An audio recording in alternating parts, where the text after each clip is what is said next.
Here we have Correfocs in Vilanova del Geltrú. This week is la Setmana del Mar, or la Festa de Cercavila. And that is why we celebrate so actively. With a lot of noise, as always, since we are in Catalonia. And over in the distance, in the port area, we can also see the orange fish, la carpa Juanito, and the green Hurro, who is pouring wine over him, but in this case they're spitting fire inside, of course. Here is another Correfocs.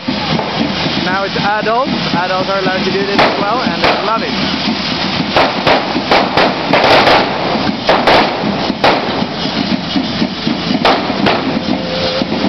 And if you want to know more about what's going on in Vilanova or in Catalonia, you can always check it out on Wirdheim in Vilanova.blogspot.com.